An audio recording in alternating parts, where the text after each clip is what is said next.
지난주에 무슨 일이 있었느냐 하나씩 확인해 보도록 하겠습니다. 지난주에는 뭐 여러 가지 이벤트들이 있었는데 일단은 다른 거 다 필요 없고 채권 입찰입니다. 6개월물 채권 입찰 보시면 5.3% 고정이에요.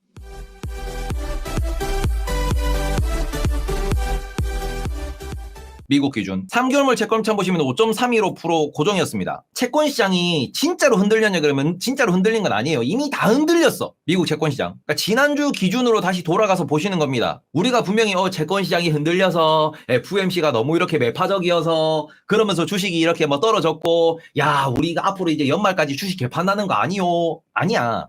채권시장 안 흔들렸어. 단기물 기준 보시면은. 그리고는 이런 부분에서 지금 뭐 유럽 같은 경우에도 경상수지가 조금 떨어지긴 했어요. 유럽 경기 별로 안 좋은 것도 맞습니다. 다만 경상수지가 줄어든 이유는 에너지 가격이 올라간 게 분명히 부담이 되는 거고요. 유럽의 소비자 물가지 수그래서 많이 올랐냐 그러면 많이 안 올랐습니다. 별로 안 올랐어요. 그러니까 이렇게 보시면은 고금리 효과가 확실히 나오고 있고 지금 에너지 가격만 문제가 된다. 특히 유럽의 천연가스 가격만 문제가 된다 정도로 보시면 됩니다. 그리고는 지금 이게 식료품 에너지 제외로 물가지수 보시면은 6.6%에서 6.2%로 얘들도 떨어지고 있어요. 유럽도. 에너지를 제외하면 전 세계적으로 물가가 다 떨어지고 있고 그렇게 안 떨어진다고 하던 유럽도 물가가 떨어지고 있습니다. 자, 그 다음에 지금 캐나다의 CPI 보시면은 4.8%에서 4.8%로 고정이 됐고요. 문제가 됐다라고 하는 이 소비자 물가지수 이거는 뭐야? 에너지 포함 소비자 물가지수. 이게 3.3%에서 4.0으로 크게 올랐다라는 게 조금 시장에 부담을 주긴 했습니다. 에너지 가격이잖아. 요 정도 보시면 되고요. 그러고는 지금 미국의 20년물 채권 4.49에서 4.59로 조금 올랐어요. 장기 채권이. 그러면서 이게 지금 막 5% 간다, 뭐 5.5% 간다 그거 아니고 이미 20년물은 4.5%까지 가 있었는데 여기서 얼마? 4.6%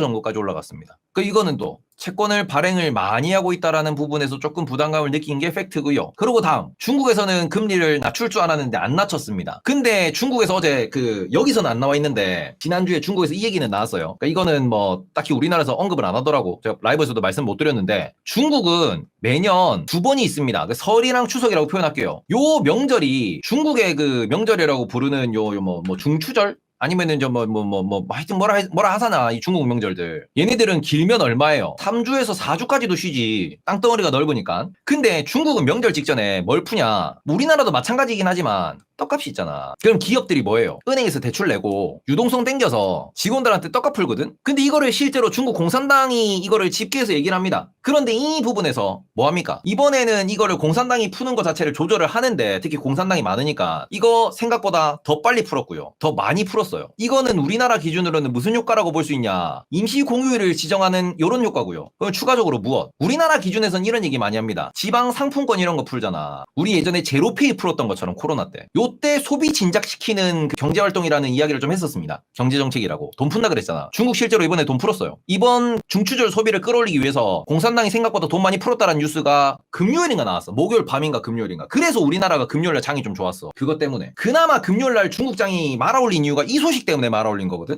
그러니까 중국의 기준금리는 동결했으나 기준금리는 그럼에도 불구하고 중국이 지금 경기 부양 의지는 계속 보이고 있습니다. 그래서 금요일날 중국이 조금 돌리긴 했었어. 그거랑 중국 무슨 규제 푼다는 이야기도 돌았던 것 같더라는데 그건 중국의 은행들이 달러 그 외채 보유 비율 그건 좀 풀긴 했어요. 그 뭐 지급준 비율, 지준율. 그런 식으로 해서 이제 은행들이 시중은행들이 들고 있는 달러를 또 풀고 환율 방어도 하고 경기 부양하겠다라는 얘기는 계속해서 지금 의지는 드러내고 있습니다. 그러니 중국이 살아나면 어떻게 되냐라는 그런 가능성, 희망 이런 건 돌아가고 있는 중이지. 그 정도로 보시면 될 것 같고 지금 다른 나라는 별거 없어요. 뭐 영국도 지금 소비자 물가지수가 뭐 6.8에서 반등할 줄 알았는데 꺾였다. 이런 뭐 호재성 이야기는 좀 나왔습니다. 이 정도 빼고 그 다음에 중요한 거는 뭐였냐 그러면은 이것도 몰라요? 테이버의 기업 분석 비법 여기에 다 있습니다. 원유 재고도 예상치대로 해서 이것도 빼고 가솔린 재고 그냥 쏘쏘 똔똔이에요. 빼고 제일 중요한 무시기 요거지. 요게 제일 중요했죠. FOMC에서 요거 딱 보자마자 제가 단기로 짜증난다 해서 이게 S&P 숏을 잡긴 잡았는데 이게 문제였지. 머시기 핵심은 요겁니다. 내년도 금리에 대해서 뭐 이건 제가 대피셜 때도 말씀드린 거니까 요거 때문에 시장이 좀 부들부들했어요. 내년도 금리 인하가 4번 할 거다 해서 2번만 할 거다. 그러면서 금리 방향성이 전반적으로 이렇게 금리 인상 요 각도가 어떻게 요렇게 간다라고 하면서 시장이 자, 이러면은 더 박살나는 거 아니야가 약간의 매도. 우리가 지난주에 봤을 때 딱 하나 핵심은 이겁니다. 이렇게 금리가 더 장기화되고 고금리가 더 오래 유지되면은 버틸 수 있을까? 요 부분이 시장을 지배했다. 버틸 수 있냐? 요거 하나만 하시면 됩니다. 인플레는 빠지고 있어. 인플레는 이미 지난 10월부터 인플레는 이미 떨어지고 있는데 인플레 어디서요? 반등 딱 준다 그러니까 요거를 때려잡기 위한 협박이었나? 아니면은 버틸 수 있다라고 생각하는 이게 그 약간 그 뭐 좀 그런 협박? 자신감? 그것도 아니면 요새 이런 말 쓰죠. 플러팅? 아, 연준의 플러팅입니다. 그죠? 요새 플러팅 단어 블러핑이라고 하면은 아재 블러핑과 플러팅은 다른 거예요. 플러팅은 꼬실 때 쓰는 거 아니냐. 맞지. 유가 떨어지라고 꼬시는 거고 인플레 내려가라고 꼬시는 거고 연준은 그거잖아. 인플레가 여기에서 요렇게 올랐다가 요렇게 떨어지고 있다가 고개를 쓱 드니까 뭐야. 연준이 이제 페드가 여기서 이러는 겁니다. 그쪽 아니야. 일로 와. 여기가 좋은 데야. 글로 가면 안 돼. 여기가 좋은 데야. 플러팅 하는 거잖아. 일로 와야 돼. 여기가 뭡니까? 말로는 플러팅인데 뒤로는 이제 고금리 오한마를 딱 들고 여기 와. 일로 안 오면 니 대가리 깬다. 일로 와. 내려와. 가니? 침체 라이팅. 아, 그거 좋네요. 침체 라이팅. 너 올라가면 다 박살난다. 이러고 있습니다. 쉽게 설명 부탁드린다. 어렵나요? 최대한 쉬운 겁니다. 네. 그 인플레가 올라가면은 우리는 더 금리를 올려야 되기 때문에 인플레 때문에 고금리로 지속이 되면은 딱 그거죠. 소프트 랜딩은 없다. 요게 이번 연준 파월 의장의 발언 혹은 저 점도표 핵심이었습니다. 자, 어쨌든 오한마 플러팅이 발생했던 게 그 지난 이번 FOMC였고 하필이면 요걸로 시장이 빠지긴 했는데 추가적으로 더 빠진 이유는 지금 채권 입찰 보시면은 채권 입찰은 거의 문제가 없었어. 금요일 날도 채권 입찰이 있었거든요. 보시면은 10년물 팁스는 저 인플레 관련된 거기 때문에 10년물 tips는 좀 빼고 이거는 뭐 긴 시계열로 입찰되는 거니까 이거는 빼고 이거는 요거는 빼고 지금 보시면은 8주 기준으로 보시면은 5.29에서 5.3입니다. 얼마 안 올랐어 이거. 4주 기준 봐봐. 5.28호에서 얼마? 5.28이야. 별로 안 올랐어. 이게 막 튀고 흔들리고 지금 국채 시장이 뭐 완전히 뭐 입찰도 안 되고 야 미국 망한다 소리 나오고 이러면은 이거 팍팍 튀어야 되는데 이건 안 튀었다고 이거는. 누가 튀었어요? 아무리 생각해도 요거지. BOJ 놈들의 장기채 매도에 의한 이 우리나라 기준으로 목요일 밤에 일어났던 일입니다. FOMC 끝나고 그 목요일 새벽이었지. 우리나라 장 끝나고 그리고 목요일 밤에 무슨 일이 있었어? 엔화 환율이 떴거든요. 이거를 내렸어. 환율 뜨면서 엔화 채권도 공매도가 터졌어. 엔화 채권이랑 그러니까 일본 채권이랑 일본 엔화를 공매도 치는 애들을 BOJ가 뭐 했습니까? 조심해 하고는 확 던졌거든. 저 뭐 미국 채권 금리는 모르겠고 감히 우리가 내일 회의를 하는데 얘들 금요일 회의였거든. 금요일 회의였는데 회의 전날에 그 일본 놈들이 이런 이 성격이 더럽지. BOJ 회의가 있었어. 통화정책회의. 실제로 회의에서는 아무 문제가 없었어요. 아무 이슈가 없었어 그냥. 평소 때랑 똑같았어. 근데 회의 전날에 너가 그 월스트리트 놈들이 성격이 더러워서 BOJ 형님들 그 잘하세요. 우리 공매도 칩니다. 이러면서 너가 그 회의 결과 말 잘못하면은 알지? 라는 협박을 썼어요. 이게 이 협박이 무슨 협박이냐 그러면은 연준에 자주 쓰는 협박이거든. 파월 형 말 잘해라. 이번에 뭐 국제학과 채권 다 이렇게 주차시켜놨잖아. 우리 회의를 보고 있습니다. 너가 말 잘하십시오. 이러면서 이제 딱 갖다 주차를 해놨는데 BOJ에 요런 그 액션을 취했더니 BOJ는 먼저 그랬죠. 니들이 이 새끼야. 우린 일본이야. 이러면서 그냥 팍 집어 던졌고요. 요러고는 요게 이제 목요일 밤에 채권 대량 매도가 터지면서 채권 학살이 일어났습니다.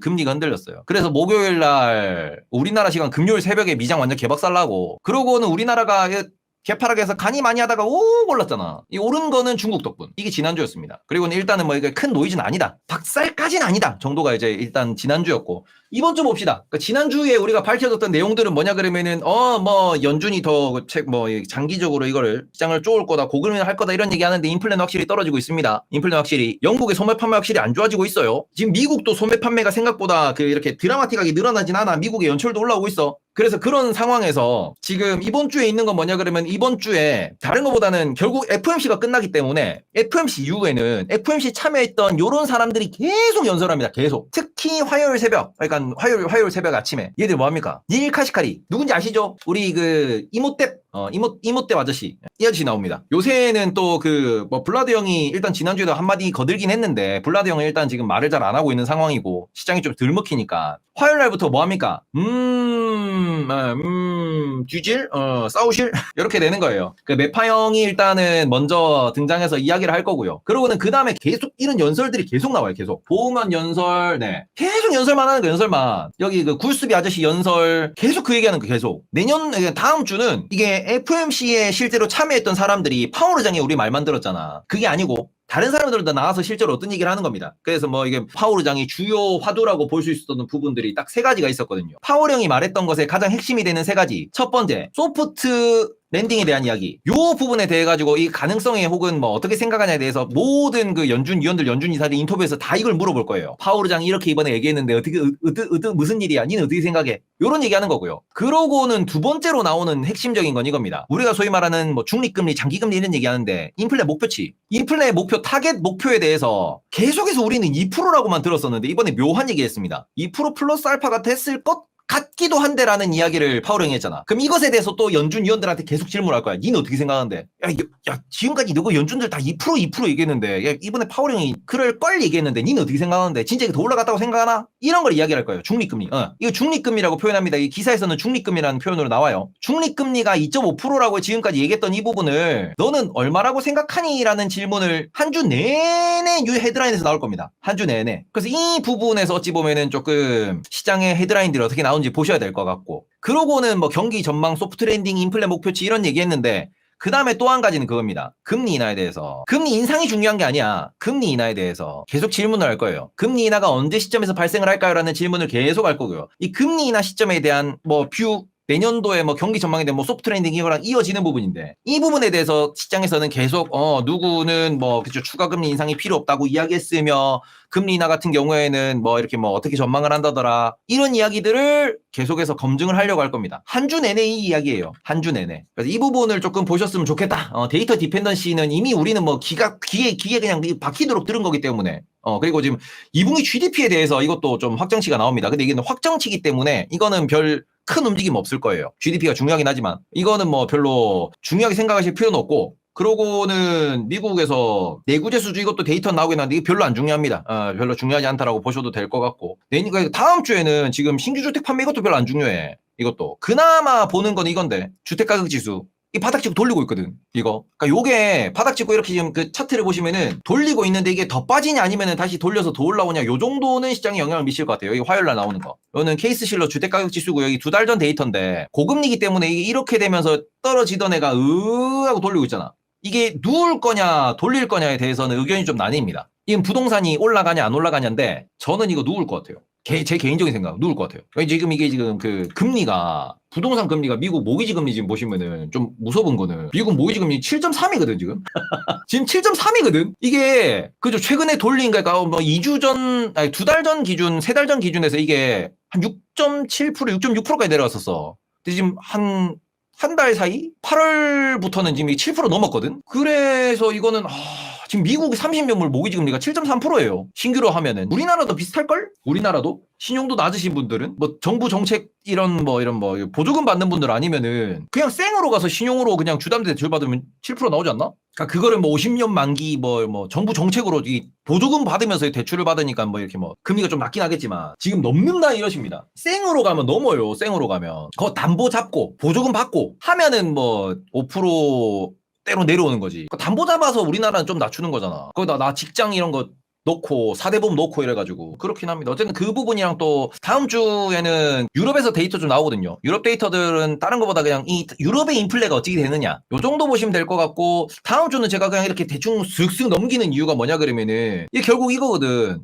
얘네들의 발언 하나하나의 움직임이 발생을 할 거고요. 그럼 제가 제일 지금 걱정하고 있는 부분은 뭐냐, 요거 8월 소비지출 물가지수 금요일 나옵니다. 우리 추석 때 금요일날 PC 이 데이터는 결국 앞으로 11월에 금리 한번 더 올릴래 안 올릴래 요 전망이니까 다음 주는 경제지표는 이것만 보시면 돼. 금요일 밤에 나오는 유럽의 CPI, 그 다음에는 미국의 PC, 요거가 제일 중요한 포인트다라고 보시면 될 것 같아요. 나머지는 별거 없어. 기대 인플레도 이미 이거는 기대 인플레가 이제 그 2주에 한 번씩 추정치가 나오고 확정치가 나오는데 추정치가 중요하지 확정치는 안 중요하거든. 그러니까 다음 주는 금요일 날 미시간대 기대 인플레 이거 별로 안 중요해요. 별로 안 중요하고 계속 다음 주는 일단은 연설하는 거랑 PC 어떻게 나오느냐. 그리고 핵심이 되는 것은 뭐시갱이냐? 실적입니다. 다음 주 핵심은. 그래서 화요일 날 장마치고 수요일 새벽이에요. 우리나라 수요일 새벽 설날 직전에. 추석 직전에 코스트코 실적 나옵니다. 코스트코는 주가 자주 움직여요. 소비가 어떻게 됩니다. 지금 코스트코에 대한 미국인들의 소비가 어떻게 나옵니다기 때문에 이거 되게 중요해. 그래서 수요일 새벽에 나오는 코스트코 실적이 미국 시장에 일단은 유통, 내수, 소비 이런 거에 대한 방향성은 제시할 거고, 이거부터는 다시 실적 장세야. 여기서부터. 다음 주는 경제 지표가 중요한 게 아니고 뭐가 중요하다? 연준위원들 연설이 중요하다. 그러고는 지금 채권 시장이 안정되냐가 중요하다. 채권 시장이 흔들려서 지금 주가가 빠진 거니까. 그런 상황에서 코스트코가 실적 발표하면서 얘네들이 이제 미국의 소비에 대한 데이터를 그래도 조금 집계해서 얘기를 해줄 거니까 IR에서 매우 중요한 단어들이 많이 나올 거예요. 주로 나오는 게 페덱스, 그다음 코스트코, 월마트, 달러트리 이런 애들이 미국 내 소비를 좌지우지하는 혹은 미국 내 소비에 대한 전망치를 이제 좀 눈치챌 수 있는 애들이거든요. 그럼 타깃 이런 애들 많이 들어보셨잖아. 그래서 코스트코 실적 발표가 매우 중요하다라는 거 하나 보셨으면 좋겠고요. 그 다음에 뭐 대한민국은 다른 거 다 필요 없이 목요일 새벽에 나오는 우리나라 목요일 새벽이면 휴장인데요. 그죠? 마이크론. 이것 때문에 우리나라의 기업 기준, 우리나라의 그 매매 기준으로 보시면은 자 네이버에서 요거를 좀 정리해 놓읍시다. 달력. 핵심은 이거 핵심은 뚠뚠뚠뚠뚠 지금 보시면은 다음 주의 핵심은 결국 이거거든. 우리나라 기준입니다. 새벽 기준에서 코스트코 코코 실적 나와. 요게 지금 미국에서 중요한 거고 우리 일단 28일 이거 마이크론 실적 나옵니다. 그럼 뭐야? 우리나라 휴장이지. 우리나라는 D+2거든요. 그러니까 뭐가 중요해요? 요날 기관이 삼성전자, 하이닉스 매수하냐 아니면은 그냥 그 수급만 받아주냐 외인 수급만 받아주는 정도냐 요게 어디에 영향을 미쳐? 추석 이후에 수요일 월요일 임시공휴일 화요일까지 쉬고 수요일이지. 결국 여기에 영향 미치는 거예요. 여기에 어디에 영향? 금요일날 우리 3전 실적 나오잖아. 여기에 대해서 배팅하는 거야. 여기에 대해서 배팅을 하는 거야. 여기에. 그러니 핵심이 되는 것은 뭐예요? 다음 주는 우리나라 기준으로는 삼성전자, 하이닉스에 대한 기관 외국인의 매수가 월화에 들어오느냐, 수요일은 모르겠고 월화에 들어오느냐. 특히 이날은 매도가 나올 수 있죠. 왜? 요날 매도하면은 요때 입금 되지. 26일 날은 매도해봤자 10월 4일 날 돈 들어와요. 25일 날까지가 매도했을 때 어떻게 되냐 이게 중요한 부분이지. 물론 27일 날 매도하고 예수금으로 들고 있어서 상관없어. 근데 일단 돈을 정말 시장에서 빼겠다라고 하는 거는 25일 날까지 매도를 때려야 돼요. 25일까지. 월요일까지 매도를 때려야 돼. 이날 우리가 출금할 수 있는 거니까 이날 수요일 날. 그래서 월화에 삼성전자, 하이닉스에 대한 매수가 중요하다. 이거는 무엇? 10월 6일에 대한 배팅이고 거래일 기준 하루 이틀 3일 4일, 5일, 6일 남았어요. 거래일 기준 6일밖에 안 남았어, 지금. 삼성전자 실적까지. 삼성전자, LG전자 실적 나오고, 그 다음에 LG엔솔, 하이닉스 실적 나오잖아. 그리고는 이게 마이크론 실적에 대한 선반영으로 땡겨야 되잖아요. 그러니까 이거를 어떻게 보느냐. 여기서 분명히 HBM 얘기를 할 거잖아. 그래서 월화가 중요하다. 특히 화요일이 중요하다. 저기에서 우리나라에 대해서 혹은 외인들의 기관들이 여의도의 매도 포지션이 결국에는 10월 첫째 주까지의 방향성을 얘기하는 거다. 대체로 이렇게 되면 뭐 하냐 그러면 이렇게 올립니다. 끌어올려. 매도 때리지. 항상 이랬어. 항상 이랬어. 어쨌든 이게 어찌 보면은 코스피에 대한 방향성입니다. 방향성. 기대감 주면서 지금 코스피만 이러냐. 코스닥에 뭐 나왔어? 좀 죄송스러운 말씀이지만 에코프로 머티리얼즈 단기 호재라고 말씀드렸어요. 난 이거 노린 거라고 생각한다. 에코프로 머티리얼즈 관련돼 가지고 에코프로가 뭐 선반영이 됐든 수급이 됐든 뭐가 됐든 기간 코스피 다 기준이야. 20월로 올라가. 지금 호재라고 다들 생각을 하는 분들이 많으니까. 그리고 또 수급 붙으면은 공매도형들 공매도 못 때린다. 지금 단기 차익 실현하고 다시 공매도 쇼크업 해야 돼. 왜? 올라가면은 한 달은 갈 수 있으니까. 그러면 코스닥도 어떻게 돼요? 에코프로 머티리얼즈로 이걸 띄워놓으면은 만약에 내 그 주식하시는 분들이 많이 늘었으니까 코스피 올라가 있고 코스닥이 올라가 있어. 그럼 무슨 얘기가 나와요? 추석 때 하하호호 명절에 사람들끼리 모였을 때 무슨 얘기합니까? 아주 기분 좋게 추석에 소비도 하고 뭐합니까? 경기 부양도 되는 거고 친척들끼리 싸움도 좀 덜 하는 거고, 일가 친척끼리. 그럴 수 있는 거지. 주식 얘기 할 거 아니야, 추석 때. 다 박살나 있어 봐봐. 그럼 무슨 얘기 합니까? 어이구, 정부가 어쩌고 금감원이 어쩌고 이 새끼들이가 안 되는 새끼들이라 이러면서 아주 안 좋은 분위기가 만들어지는데, 여기서 뭐해? 내년 총선도 생각해야지. 주가 띄워놓잖아. 그럼 추석 때 뭔 얘기합니까? 다음 주 월화수는 그래도 나쁘진 않을 거라고 생각하는 이유가 이거예요.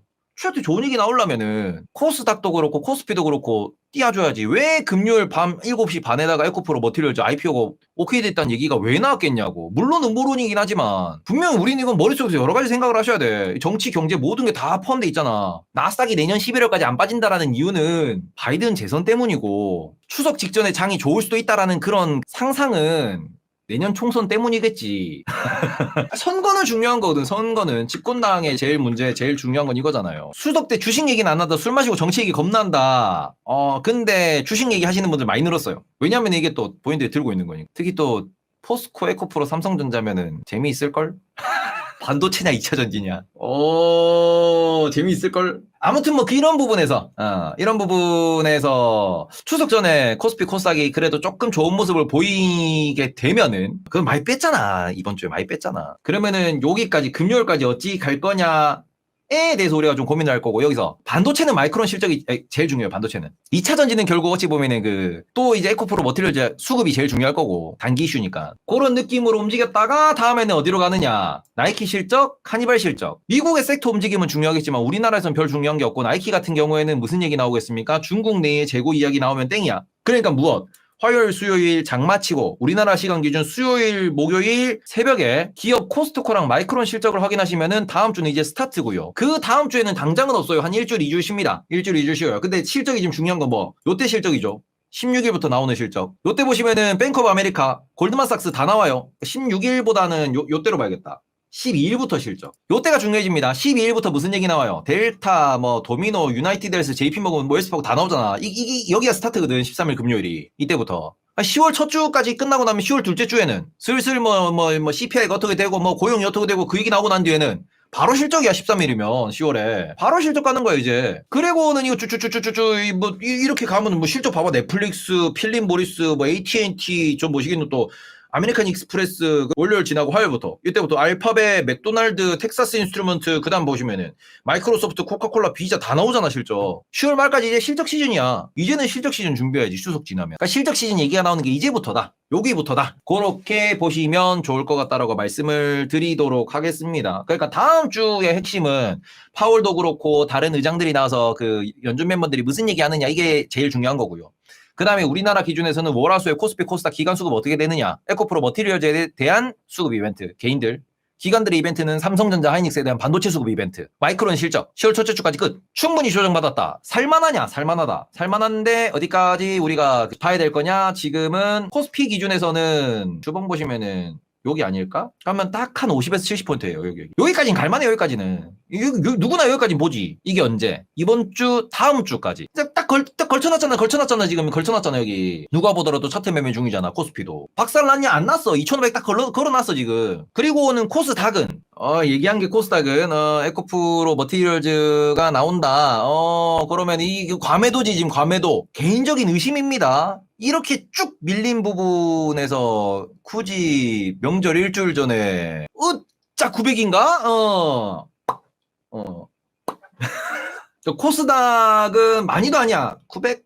그동안 지금 많이 이제 두산 로보틱스 IPO에 2차 전지 지금 수급 내려간 것까지 해가지고 많이 떨어졌거든. 그 10억 대주주 물량은 11월 돼야 나옵니다. 11월. 왜냐면 지금 다 물려있거든. 대주주라고 해가지고 손절칠 이유는 없잖아. 대주주라고 해가지고. 그러니까 추석 전에 지금 보너스도 있고 이슈도 나왔고 단기 수급 호재는 맞으니 단기 수급 호재 가자잖아. 그러면은 이거 한 900 정도까지는 논리적으로 볼 수 있잖아. 900 정도까지 보고 나면은 그 다음 어디로 갈지 모르지만. 그리고는 미장이 너무 안 좋다 그러는데 안 좋은 것도 사실이긴 해요. 왜냐면 이게 끝에 밀렸거든. 이게 위에서 버텨줬으면 참 괜찮은데 끝에 밀렸고. 그렇다고 저는 아주 개박살 걱정은 안 하는 부분은, 그래서 채권은이라고 보시면은 채권은 진정됐어. 지금 채권은. 그러니까 나스닥은 안 좋아요. 나스닥은 안 좋은데 채권만 놓고 볼게요.